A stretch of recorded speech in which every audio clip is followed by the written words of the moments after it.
Sir ನಮಸ್ತೆ. ಮೊದಲನೇದಾಗಿ ಇಲ್ಲಿರ್ತಕ್ಕಂಥ ಎಲ್ಲ ಮಾಧ್ಯಮದ ಮಿತ್ರರಿಗೆ ನನ್ನ ನಮಸ್ಕಾರಗಳು. ಸರ್, ನಾನು ರಾಜರಾಜೇಶ್ವರಿ ವಿಧಾನಸಭಾ ಕ್ಷೇತ್ರ ವಾರ್ಡ್ ನಂಬರ್ 73 ಕೊಟ್ಕೆಪಳ್ಳಿದ ನಿವಾಸಿ. ನಾನು ಮುನ್ರತ್ನಣ್ಣನವ್ರ ಜೊತೆ ಅವ್ರು ಯಾವತ್ತೂ ಎಲೆಕ್ಷನ್ ಅಂತ ಬಂದರು ಅವತ್ತಿಂದ ಇದುವರೆಗೂ ನಾನು ಅಣ್ಣನ ಜೊತೆ ಇದ್ದೀನಿ. ಕ್ಷೇತ್ರಕ್ಕೆ ಅಣ್ಣ ಮನೆ ಮಗ. ಇವತ್ತಿಂಥ ಅನ್ಯಾಯ ಮಾಡಿದ್ದೀರಾ. ನಮ್ಮ ಅಣ್ಣ ನಿರಪರಾಧಿ. ಖಂಡಿತ ನಾನು ಕಾನೂನನ್ನು ಗೌರವಿಸ್ತೀನಿ. ಕರ್ನಾಟಕ ರಾಜ್ಯದಲ್ಲಿರ್ತಕ್ಕಂಥ ಪ್ರತಿಯೊಬ್ಬ ವ್ಯಕ್ತಿನೂ ಗೌರವಿಸ್ಬೇಕು, ನಾವು ಗೌರವಿಸ್ತೀವಿ. ನಮ್ಮ ಅಣ್ಣ ನಿರಪರಾಧಿಯಾಗಿ ಆಚೆ ಬರ್ತಾರೆ, ನಂಗೆ ಅದರಲ್ಲಿ ನಂಬಿಕೆ ಇದೆ. ಕ್ಷೇತ್ರದಲ್ಲಿ ಲಕ್ಷಾಂತರ ಜನ ಹೆಣ್ಣುಮಕ್ಳುಗಳಿಗೆ ಬಾಗ್ನ ಕೊಡ್ತಾರೆ, ಅರಿಶಿನ ಕುಂಕುಮ ಕೊಡ್ತಾರೆ. ಕ್ಷೇತ್ರದ ಹೆಣ್ಣುಮಕ್ಳುಗಳನ್ನ ಹಗಲಿರುಳು ಅವರು ಕಷ್ಟ ಅಂತ ಬಾಗ್ಲು ತಟ್ಟಾಗ ಜಾತಿ ಕೇಳಲ್ಲ. ತಾಯಿ ನಿನ್ನ ಕಷ್ಟ ಏನಮ್ಮ ಅಂತಾರೆ, ನಿನ್ನ ಕಷ್ಟ ಏನಪ್ಪ ಅಂತ ಕೇಳ್ತಾರೆ. ಆ ಕಷ್ಟಕ್ಕೆ ಸ್ಪಂದಿಸ್ತಾರೆ. ಎಷ್ಟೋ ಮಕ್ಕಳನ್ನ ಓದಿಸ್ತಿದ್ದಾರೆ. ಎಷ್ಟೋ ರುದ್ರಗೆ ಮನೆ ಬಾಗಿಲಿಗೆ ದುಡ್ಡೋಗುತ್ತೆ. ಏನಕ್ಕೆ ಅಂತಂದರೆ ಕ್ಷೇತ್ರದ ಮನೆ ಮಗ ಮುನ್ರತ್ನ ಅವರು ಅಂಥವ್ರನ್ನ ಇವತ್ತು ತರಾತುರಿಯಲ್ಲಿ ಒಂದು ನೋಟಿಸ್ನೂ ಸಹ ಕೊಡದೆ ಬಂಧಿಸಿ ಕರ್ಕೊಂಬಂದಿದ್ದೀರಾ. ದಯವಿಟ್ಟು ಇಂತಹ ಒಬ್ಬ ಕೆಲಸಗಾರನ್ನ ಈ ರೀತಿ ಕೈಕಟ್ಟಿ ಕೂರಿಸ್ತಕ್ಕಂಥ ಪರಿಸ್ಥಿತಿಯನ್ನು ಬರಬಾರ್ದಾಗಿತ್ತು, ಬಂದಿದೆ. ಕಾನೂನಿನ ಚೌಕಟ್ಟನ್ನು ನಾವು ಇವತ್ತು ಗೌರವಿಸಿದ್ದೀವಿ.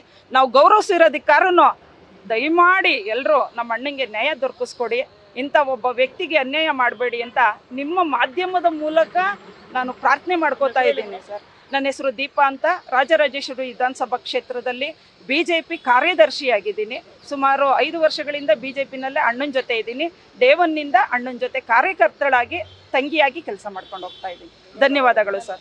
ಅದು ದಲಿತರಿಗೆ ನಿಂದನೆ ಮಾಡಿ ಒಕ್ಕಲಿಗ ಹೆಣ್ಮಕ್ಳಿಗೆ ಬೈದಿದ್ದಾರೆ ಅಂತೇಳಿ. ಸರ್ ನಮಸ್ತೆ. ಫಸ್ಟ್ ಆಫ್ ಆಲ್ ನಾನು ಎಲ್ಲ ಮಾಧ್ಯಮದವ್ರಿಗೂ ನಾನು ಈ ಮೂಲಕ ಸಂದೇಶವನ್ನು ಕೊಡ್ತಾ ಇದ್ದೀನಿ. ತಮಗೆ ವಂದನೆಗಳನ್ನು ತಿಳಿಸ್ತಾ, ಇವತ್ತು ಏನು RR ನಗರ ಶಾಸಕರಾದ ಮುನ್ರತ್ನ ಅವ್ರ ಮೇಲೆ ಅಲ್ಟ್ರಾಸಿಟಿ ಕೇಸು ಹಾಕಿದ್ದಾರೆ. ಸೊ ನಾವು 12 ವರ್ಷಗಳಿಂದ ಅವ್ರ ಜೊತೆಗೆ ಒಡನಾಟ ಇಟ್ಕೊಂಡಿರ್ತಕ್ಕಂಥವ್ರೇನೆ. ಬಟ್ ಎಲ್ಲೂ ಯಾವತ್ತೂ ಅವರು ಹೆಣ್ಮಕ್ಳಿಗೆ ಕೀಳು ಭಾವನೆಯಿಂದ ನೋಡಿರ್ತಕ್ಕಂಥ ವ್ಯಕ್ತಿ ಅಲ್ಲ. ನಾನಿವತ್ತು ಈ ಮಾಧ್ಯಮದವ್ರ ಮೂಲಕ ಒಂದು ಸಂದೇಶವನ್ನು ಕೊಡ್ತಾ ಇದ್ದೇನೆ. ನಾನು ನಿನ್ನೆಯಿಂದ ನಿಮ್ಮ ಮಾಧ್ಯಮದವರು ಒಂದು ಆಡಿಯೋ ರಿಲೀಸನ್ನು ಮಾಡ್ತಾ ಇದ್ದೀರಾ.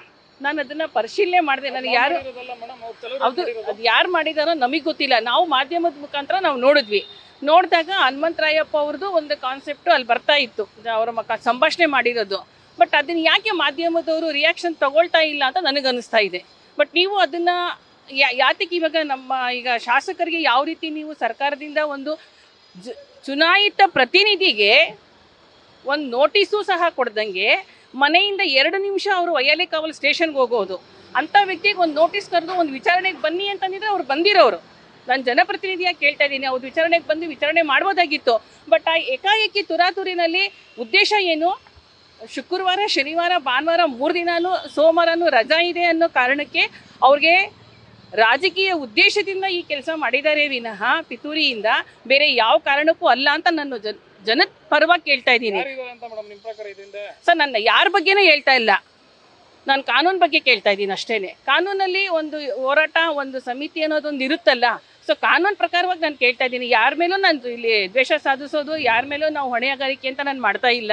ಸೊ ಒಂದು ಕಾನೂನು ರೀತಿಯಲ್ಲಿ ನಮ್ಮ ಪ್ರಜಾಪ್ರಭುತ್ವಕ್ಕೆ ಒಂದು ಸಂವಿಧಾನದ ರೀತಿಯಲ್ಲಿ ನಾನು ಕೇಳ್ತಾ ಇದ್ದೀನಿ ಅಷ್ಟೇ.